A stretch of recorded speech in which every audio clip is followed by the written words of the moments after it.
सम्राट चौधरी जी को सबसे पहले माफी मांगनी चाहिए क्योंकि वो गृह मंत्री भी है, मुख्यमंत्री भी है। और ये कोई पहली फेक एनकाउंटर नहीं। नौकरियां नहीं निकल रही, पेपर लीक हो रहा है, परीक्षाएं पे परीक्षाएं रद्द हो रही है। आपको एयरफोर्स को तैनात करना पड़ता है, यानी भारतीय सेना को लगाना पड़ता है। शराबबंदी के नाम पे जो उगाही लोग रखते हैं, जिस सबका करप्शन का मामला आ रहा है, सब तो शराब में लगा। नमस्कार, सूर्य विहार देख रहे हैं आप और मेरा नाम गौरव है। आज राजद प्रदेश कार्यालय में नेता प्रतिपक्ष तेजस्वी यादव आए थे, जहां उन्होंने प्रेस कॉन्फ्रेंस किया है। प्रेस कॉन्फ्रेंस करके उन्होंने नीट के एग्जाम की बात करें या फिर भरत तिवारी के एनकाउंटर की बात करें या फिर रोशन आनंद के मामलों पर बात करें, तीनों पर उन्होंने जमकर एनडीए को लताड़ा है। उन्होंने कहा है कि जो एनडीए की सरकार है वो बिहार में पूरी तरह से विफल है। आपको बता दें कि राहुल गांधी ने सोशल मीडिया पर एक ट्वीट किया है, जिसमें उन्होंने बताया कि नागपुर के एक लड़के का वो जो एडमिट कार्ड है, जिसमें सेंटर उसका अबू धाबी दे दिया गया है नीट के एग्जाम में, इस पर भी उन्होंने कड़ा प्रहार किया है। तो आइए हम आपको सुनाते हैं तेजस्वी यादव क्या कुछ कह रहे हैं इस मामले में।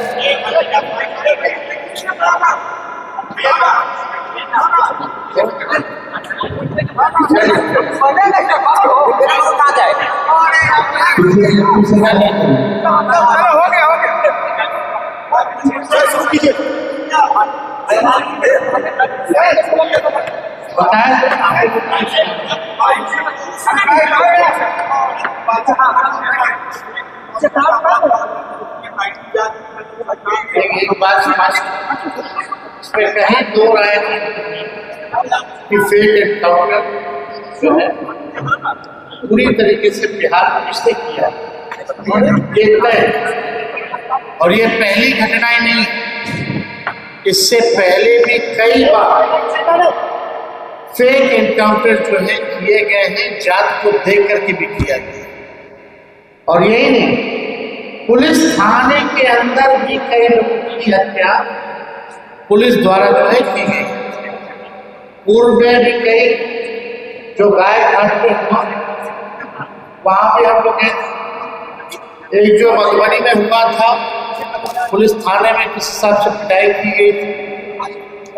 कई जगह जो है हत्या मुजफ्फरपुर जिले में थाने के अंदर किया गया था।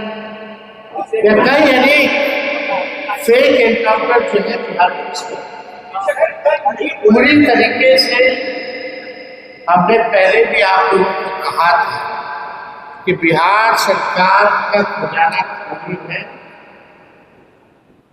भ्रष्टाचारियों को बचाने के लिए रिश्वत जैसे मामलों में लगातार अधिकारियों को या तो हटाया जा रहा है या तो उन पर कार्रवाई की जा रही है। कई अधिकारी बड़े बड़े लोग जो है का नाम आ रहा है। रिश्वत वाले मामले में बहुत बड़ी मछलियां हैं जिनको बचाने की कोशिश की जा रही है। उसलिए असल मुद्दों से ध्यान भटकाने के लिए हमने पहले भी स्पष्ट कहा था कि ये सरकार कुछ नहीं करेगी, कोई काम नहीं करेगी, ना पढ़ाई दवाई कमाई सिंचाई चुनाई करवाई नहीं, फेक एनकाउंटर्स कराया जाएगा, शहरों का, जगहों का, संस्थानों का नाम बदला जाएगा, सिक्योरिटी जैसे घर जैसे हम लोगों के पर जो है इशू बनाया जाएगा।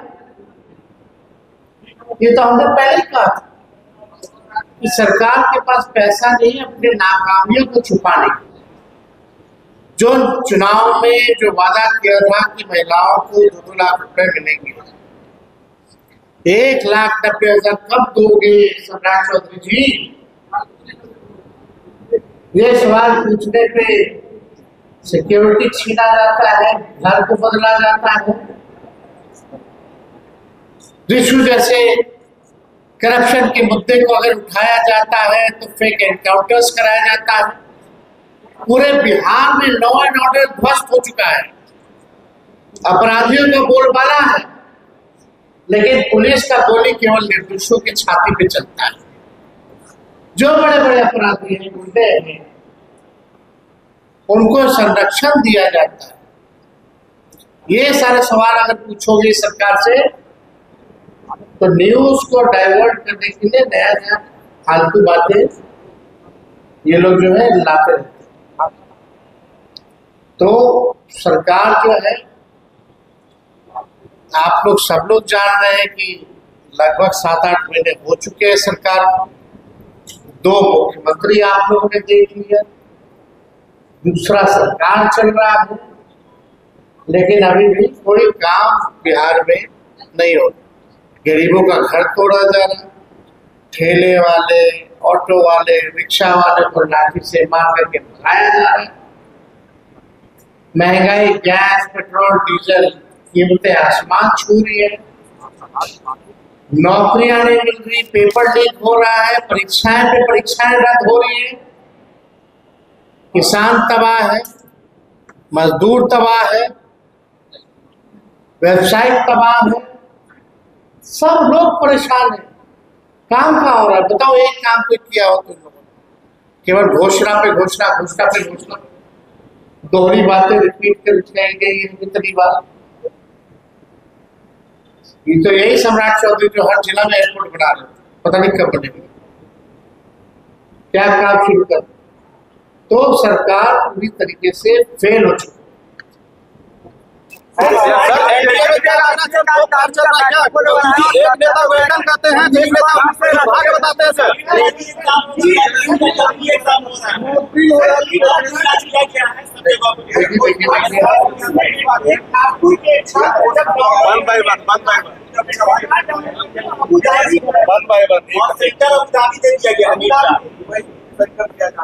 आप समझे कि अब सरकार जो है एक परीक्षा ढंग से नहीं करा।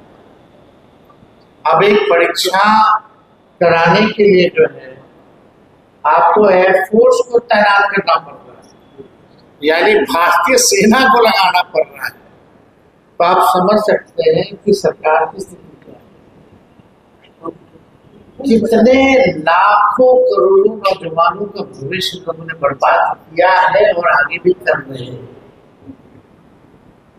नौजवान सबसे ज्यादा इस राज्य में जो है पीड़ित है।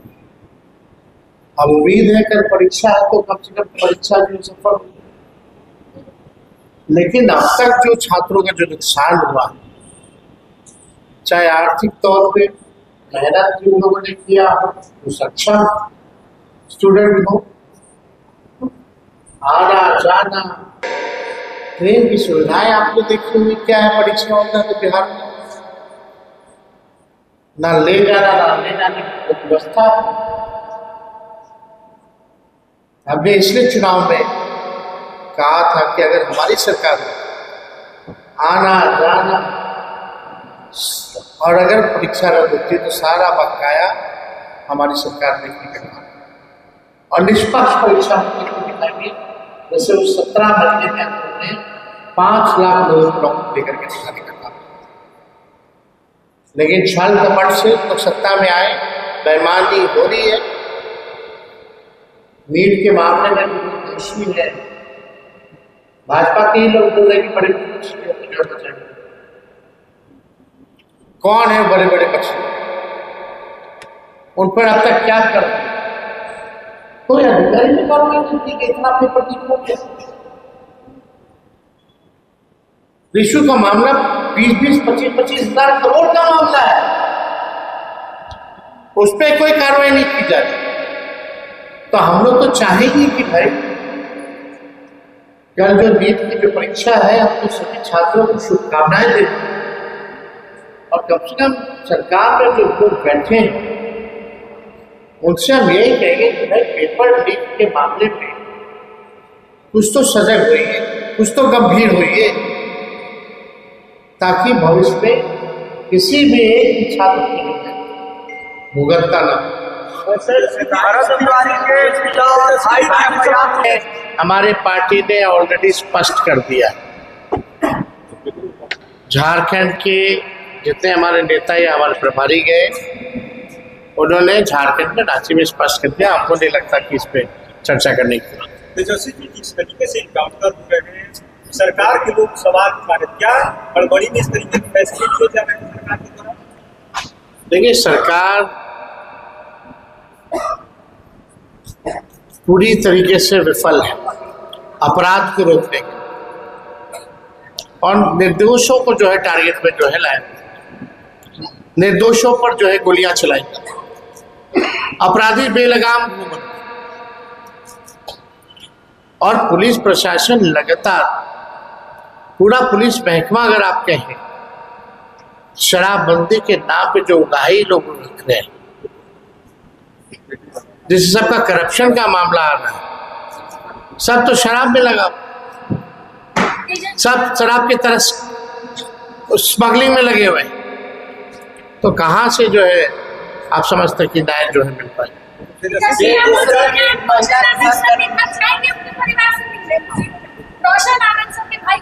हमने देखिए उनकी मांग रही है, उनके मांगों को हमने जो है मुख्यमंत्री के समक्ष जो है रखने का काम किया,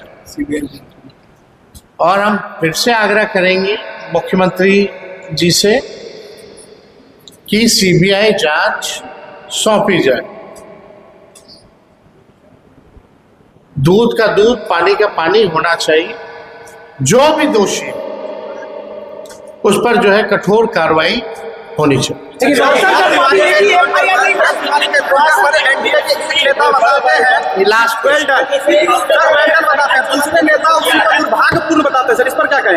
ये तो ठीक ही कह रहे हैं हमारे पत्रकार भाई, अशोक चौधरी कुछ कहते हैं, संजय झा कुछ कहते हैं, ये ना जी, जीतन राम मांझी ने वेल्डन कहा है, तो वहीं पर तो आप लोग देख लीजिए, लोग क्या कहेंगे सर इसमें? हम लोग को क्या कह रहे हैं इसमें, तो वो लोग बात बताएं।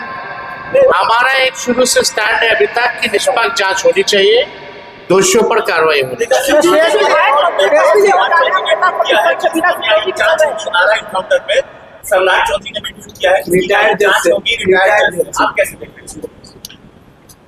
देखिए, एकदम स्पष्ट है कि फेक एनकाउंटर हुआ है। सम्राट चौधरी जी को सबसे पहले माफी मांगनी चाहिए, क्योंकि वो गृह मंत्री भी है, मुख्यमंत्री भी है, और ये कोई पहली फेक एनकाउंटर नहीं है। इससे पहले भी कई एक फेक एनकाउंटर जो है हुए हैं, और कई पुलिस थानों में भी हत्या पुलिस ने निर्दोषों की की।